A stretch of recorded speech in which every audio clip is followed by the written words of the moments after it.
Magandang umaga po sa inyong lahat. Malugod na pagtanggap sa St. Joseph Parish Kagalangin sa ika-6 ng umagang banal na misa na may liturhiya ngayong Martes ng ika-15 linggo sa karaniwang panahon.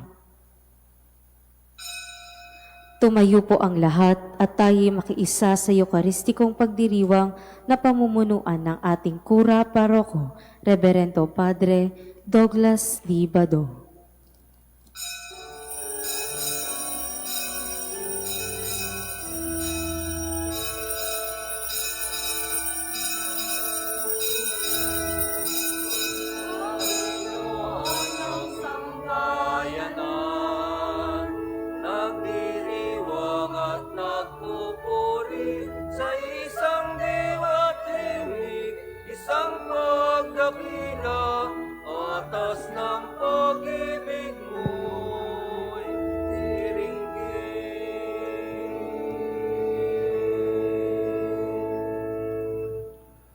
Sa ngalan ng Ama at ng Anak at ng Espiritu Santo, Amen. ang pagpapala ng ating Panginoong Hesus Kristo, ang pag-ibig ng Diyos Ama, at ang makikipagkaisa ng Espiritu Santo naway sa inyong lahat. At sumayo rin. Mga kapatid, aminin natin ang ating mga kasalanan upang tayo'y maging marapat gumanap sa banal na pagdiriwang. Inaamin ko sa mga pangyarihang Diyos at sa inyo mga kapatid na lubha akong nagkasala sa isip, sa salita at sa gawa at sa aking pagkukulang. Kaya'y sinasamo ko sa mahal na Birhen Maria, sa lahat ng mga anghel at mga banal, at sa inyo mga kapatid na ako'y ipanalangin sa Panginoong ating Diyos. Kawan tayo ng makapangyarihang Diyos, patawarin tayo sa ating mga kasalanan at patnubayan tayo sa buhay na walang hanggan. Amen. Panginoon, kaawaan mo kami. Panginoon, kaawaan mo kami. Kristo, kaawaan mo kami. Kristo, kaawaan mo kami. Panginoon, kaawaan mo kami. Panginoon, kaawaan mo kami. Manalangin tayo. Ama naming makapangyarihan, niniliwanagan ng iyong maaasahang ilaw ang mga naliligaw na iyong pinababalik sa daan para ikaw ay matagpuan. Ang mga kabilang sa nananalig sa iyong anak ay pagkalooban mong makapagwaksi sa tanang salungan sa ngalang Kristiyanong sa iyo'y tinanggap upang ito ay talagang mapangatawan ng ganap sa pamamagitan ni Jesucristo, kasama ng Espiritu Santo, magpasawalang hanggan. Amen.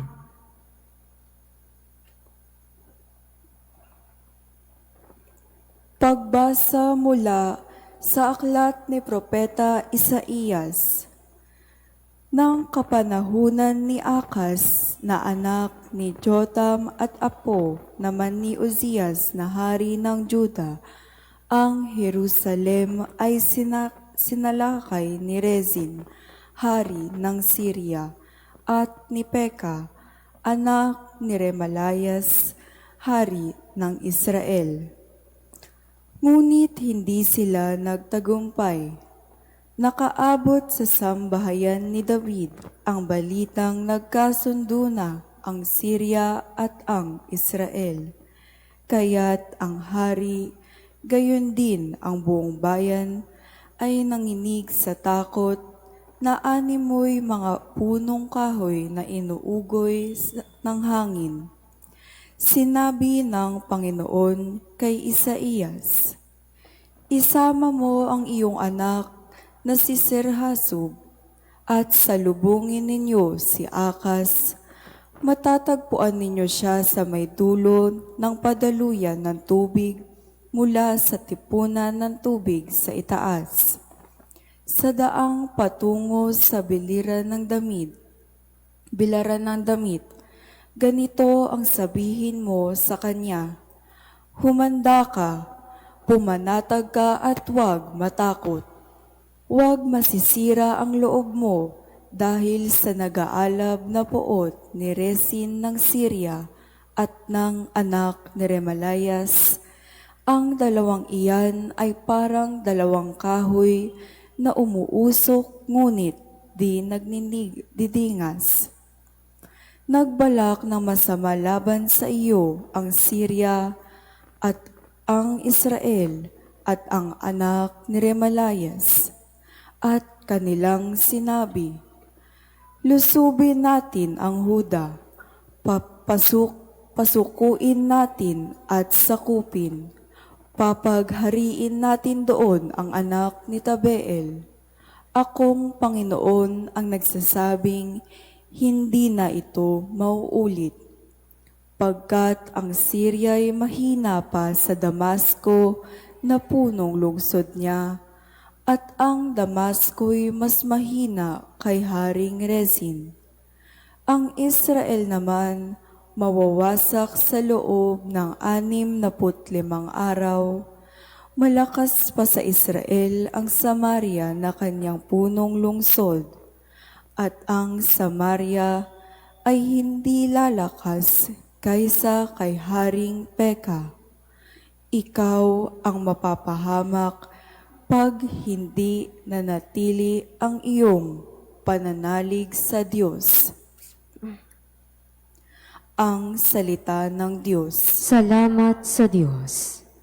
Ang Diyos ay siyang nagtatanod sa kanyang banal na lungsod. Ang Diyos ang siyang nagtatanod sa kanyang banal na lungsod. Dakila ang poon, dapat papurihan. Sa lungsod ng Diyos, bundok niyang banal. Ang bundok ng Siyon, tahanan ng Diyos ay dakong mataas na nakalulugod. Ang Diyos ang siyang nagtatanod sa kanyang banal na lungsod. Bundok sa hilaga nagalak ang dulot, sa lahat ng bansa nitong sinukob. Sa piling ng Diyos, ligtas ang sinuman, sa loob ng muog na banal na bayan. Ang Diyos ang siyang nagtatanod sa kanyang banal na lungsod. Itong mga hari ay nagtipon-tipon upang sumalakay sa bundok ng Siyon. Sila ay nagulat nang ito'y mamasdan. Pawang nagsitakas at nahintakutan. Ang Diyos ang siyang nagtatanod sa kanyang banal na lungsod. Ang nakatutulad ng pangamba nila ay ang pagluluwal ng butihing ina. Sa hanging amihay kanyang winawasak, ang naglalakihang barkong naglalayag. Ang Diyos ang siyang nagtatanod sa kanyang banal na lungsod.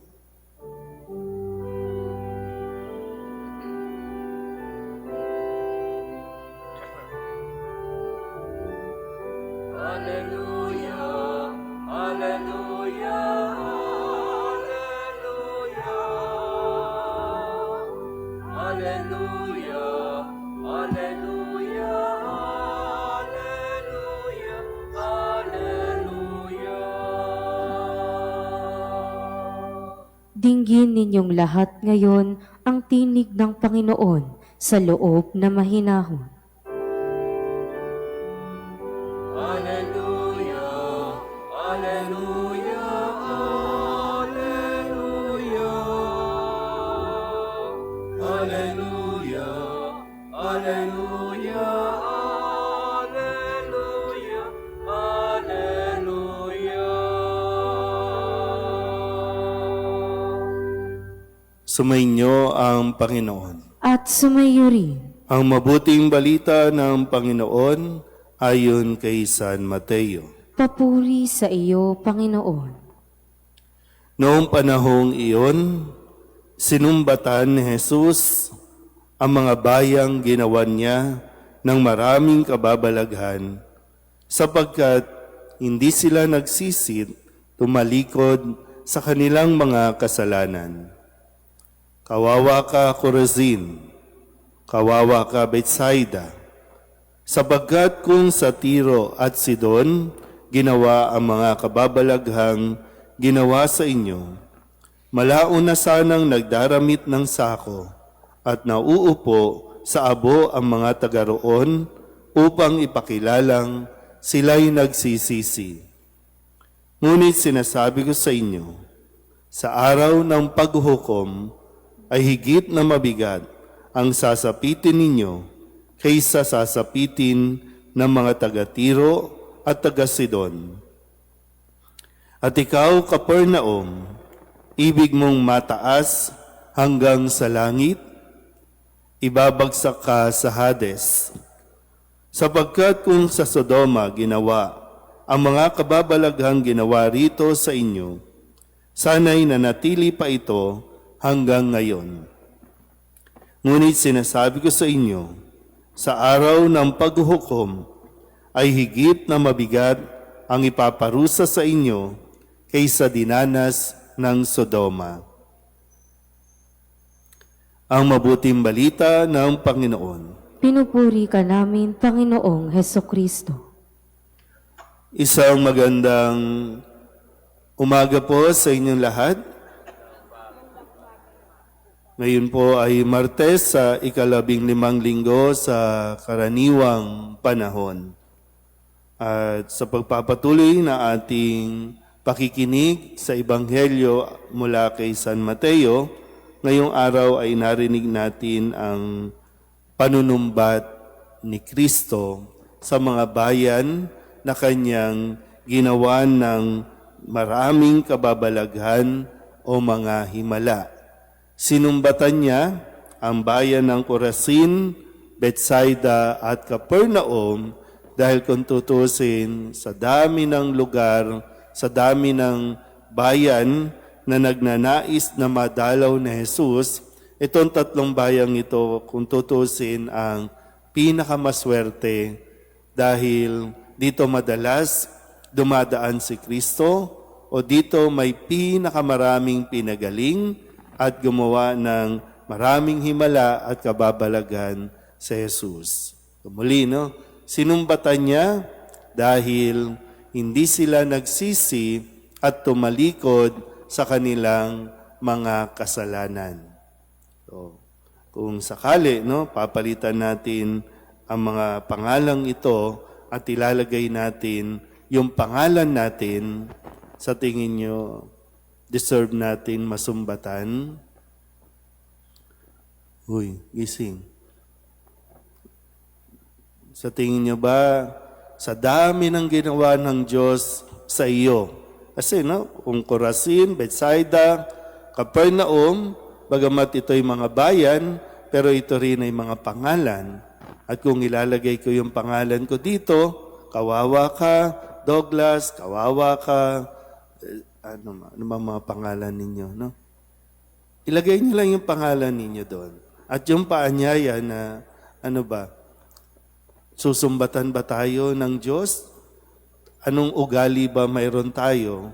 Kasi kung lilingon ka sa tabi mo, o titingin ka sa paligid ninyo, di ba higit naman kayong maswerte, higit naman kayong pinapala. Pero bakit nga daw? No? Baka lang, kaya nga pa niya, bakit yung ugali hindi nagbabago? Bakit hindi tayo tumatalikod sa ating mga kasalanan?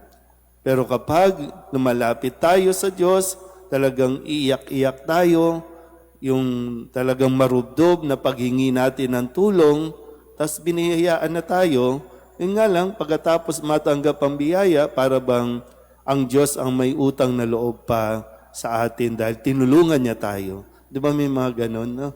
Na para bang utang na loob ko pa na ikaw ay tulungan at ako pa dapat ang magpasalamat na tinulungan kita.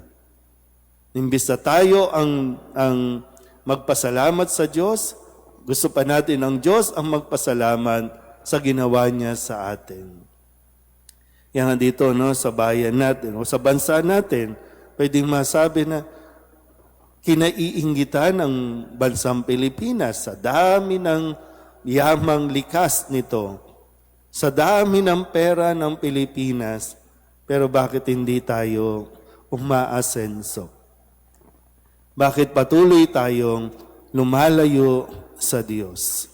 Sinisira na nga natin yung, alam niyo yun, di ba, yung sa dami ng kayamanan sa kalikasan, hindi na natin alam paano gagawin, kaya sinisira na lang natin.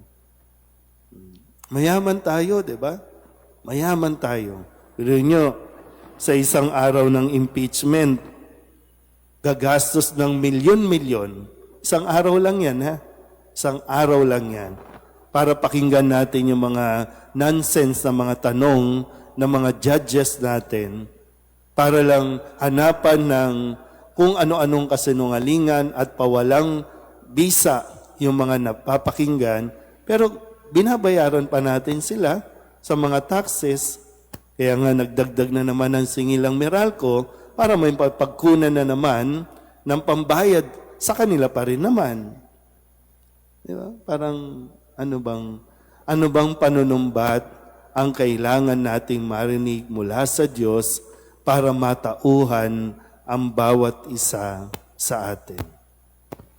So muli, naririnig natin madalas, ang Diyos ay pag-ibig, ang Diyos ay mahabagin, ang Diyos ay mapagpatawad. Pero tandaan nyo, sa narinig nating ebanghelyo, pwede tayong sumbatan ng Diyos. Amen?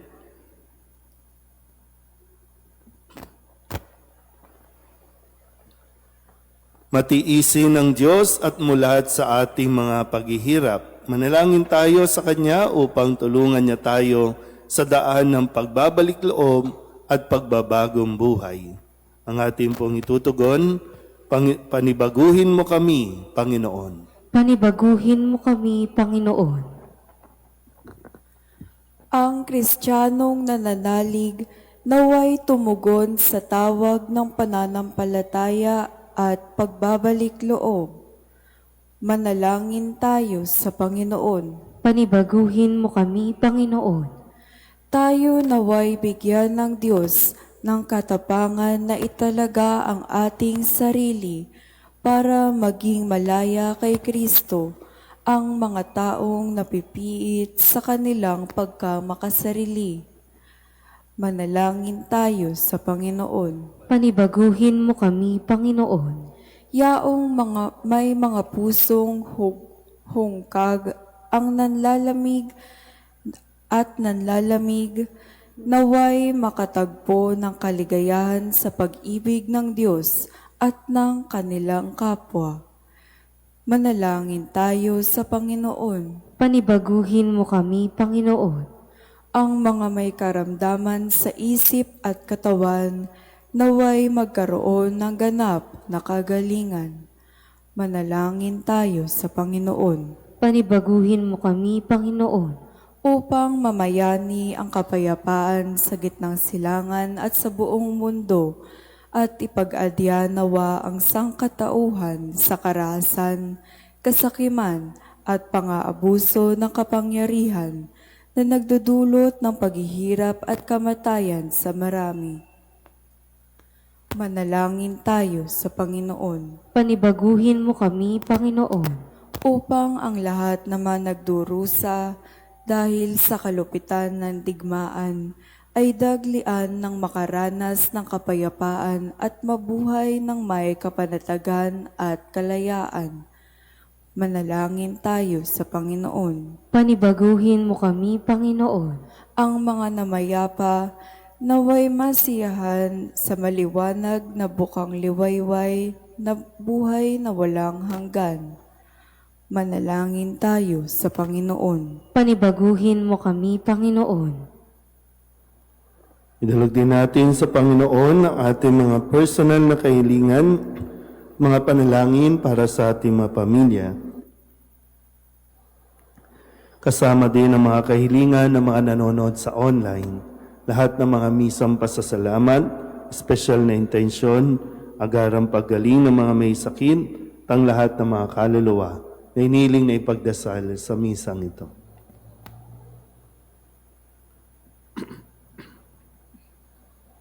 Ang lahat ng ito iniling namin sa ngalan ni Kristong aming Panginoon. Amen.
Manalangin kayo mga kapatid upang paghahain natin ay kalugdan ng Diyos Amang makapangyarihan.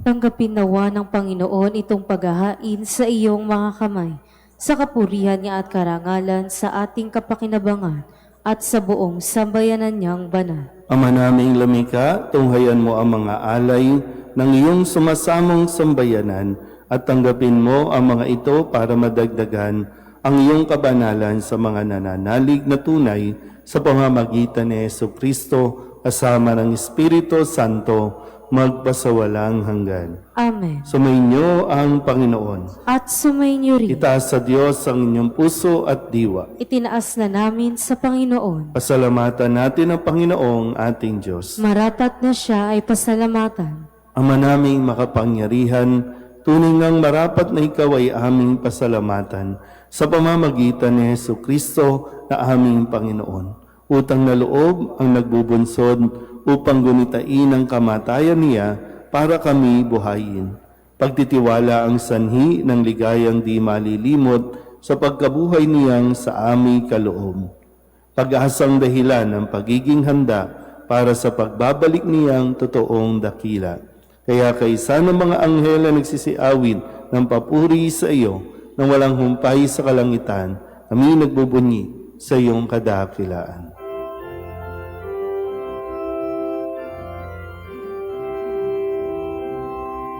Santo, Santo, Santo, Panginoong Diyos ng mga hukbo. Napupuno ang langit at lupa ng kadakilaan mo. Hosana, Hosana sa kaitaasan. Hosana, Hosana sa kaitaasan. Pinagpala ang naparirito sa ngalan ng Panginoon. Hosana, Hosana sa kaitaasan. Hosana, Hosana sa kaitaasan.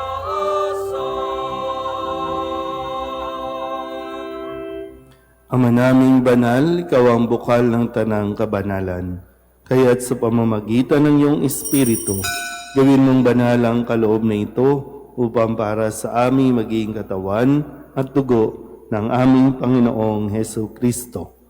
Bago niya pinagtiis ang kusang loob na maging handog, ginawakan niya ang tinapay, pinasalamatan kaniya, pinaghati-hati niya iyon, iniabot sa kanyang mga alagad at sinabi, tanggapin ninyong lahat ito at kanin, ito ang aking katawan na ihahandog para sa inyo.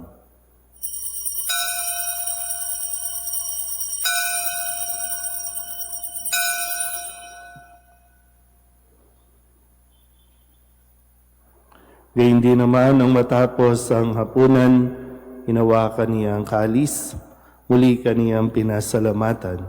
Iniabot niya ang kalis sa kanyang mga alagad at sinabi, tanggapin ninyong lahat ito at inumin. Ito ang kalis ng aking dugo, ng bago at walang hanggang tipan. Ang aking dugo na ibubuhos para sa inyo at para sa lahat, sa ikapagpapatawad ng mga kasalanan.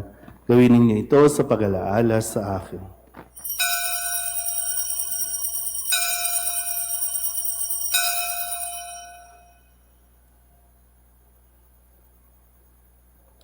Ipagbunyi natin ang misteryo ng pananampalataya. Si Kristo'y namatay, si Kristo'y nabuhay, si Kristo'y babalik sa wakas ng panahon. Ama, ginagawa namin ngayon ang pag-alaala sa pagkamatay at muling pagkabuhay ng iyong anak. Kaya tiniaalay namin sa iyo ang tinapay na nagbibigay buhay at ang kalis na nagkakaloob ng kaligtasan. Kami nagpapasalamat dahil kami iyong minarapat na tumayo sa harap mo para maglingkod sa iyo. Isinasamo namin kami magsasalo-salo sa katawan at dugo ni Kristo ay mabuklod sa pagkakaisa sa pamamagitan ng Espiritu Santo. Ama, lingapin mo ang iyong simbahang naghanap sa buong daigdig. Puspusin mo kami sa pag-ibig, kay San Leon na aming Papa, at ni Jose na aming Obispo, at ng Tanang Kaparian. Alalahanin mo sina Salvador at Israelia na tinawag mo mula sa daigdig na ito. Nung sila'y binyagan, sila'y nakaisa ni Kristo sa pagkamatay. Ngayon sila'y pumanaw, naway makaisa sila ni Kristo sa pagkabuhay. Alalahanin mo rin ang mga kapatid naming nahimlay na may pag-asang sila'y muling mabubuhay, kaya hindi ng lahat ng mga pumanaw. Kawaan mo sila at patuloyin sa iyong kaliwanagan. Kawaan mo at pagindapating kaming lahat na makasalo sa iyong buhay na walang wakas. Kaysa na mahal na Birheng Maria na Ina ng Diyos, ng kabihak ng puso niyang si San Jose. Kaysa na mga apostol at ng lahat ng mga banal na namuhay dito sa daigdig ng kalugod-lugod sa iyo, may pagdiwang nawa namin ang papupuri sa ikararangal mo sa pamamagitan ng iyong anak na aming Panginoong Hesu Kristo. Sa pamamagitan ni Kristo, kasama niya at sa Kanya, ang lahat ng parangal at papuri ay sa iyo, Diyos Amang makapangyarihan, kasama ng Espiritu Santo, magpasawalang hanggan.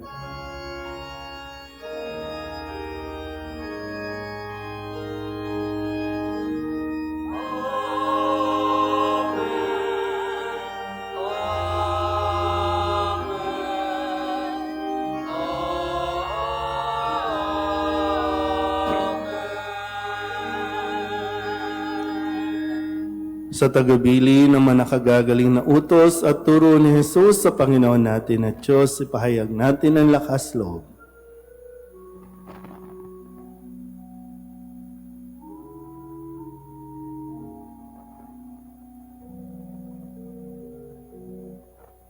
Ama namin, sumasalangit ka, sambahin ang ngalan mo, mapasa amin ang kaharian mo, sundin ang loob mo, dito sa lupa para na sa langit.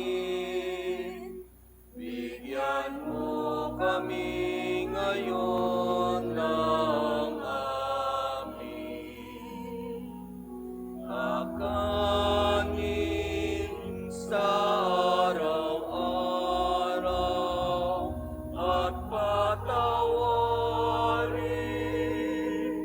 mo kami sa aming mga sala para ng pagpapatawad namin sa nagkakasala sa amin, at huwag mo kaming ipahintulot sa tukso, at iadyaw mo kami sa lahat ng masama.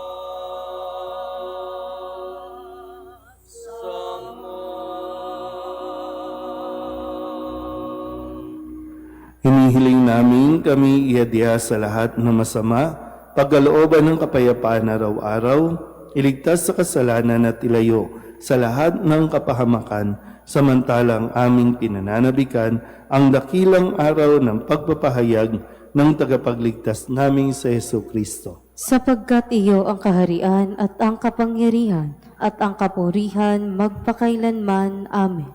Panginoong Hesu Kristo, sinabi mo sa iyong mga apostol, kapayapaan ang iniiwan ko sa inyo, ang aking kapayapaan ang binibigay ko sa inyo.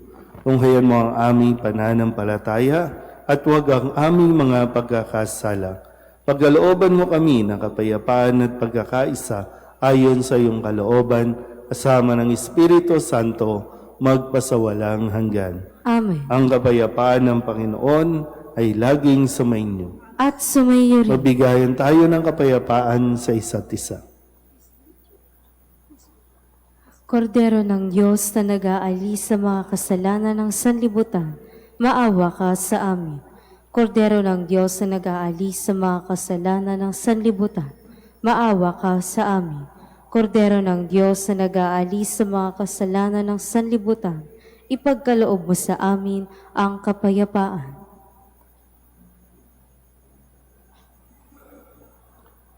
Ito ang kordero ng Diyos. Ito ang nag-aalis ng kasalanan ng sanlibutan. Mapalad ang mga inanyayahan sa kanyang piging. Panginoon, hindi ako karapat-dapat na magpatuloy sa iyo, ngunit sa isang salita mo lamang ay gagaling na ako.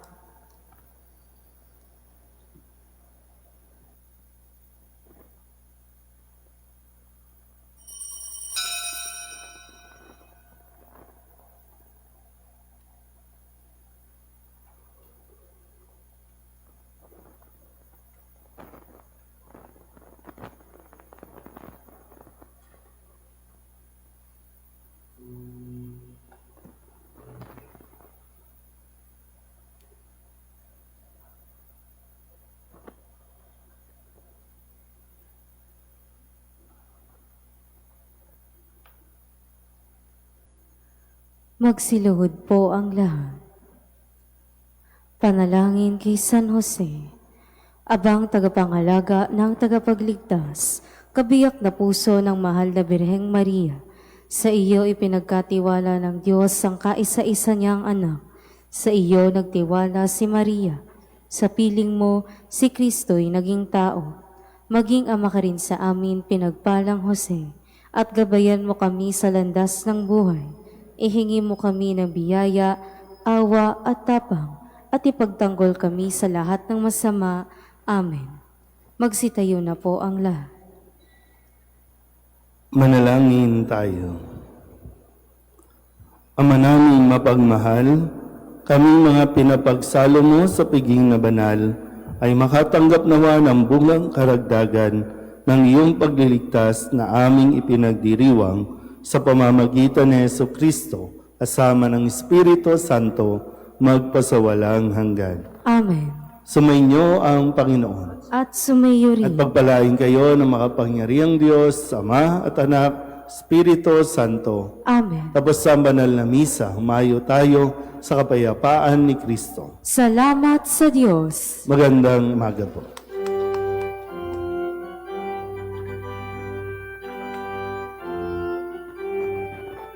O Poong San Jose, pintakasing ibig, tanggulan at lakas, buong pananalig.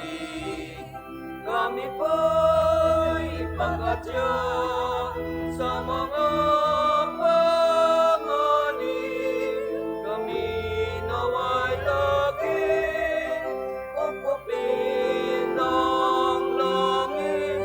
O Poong San Jose, pintakasing ibig, tanggol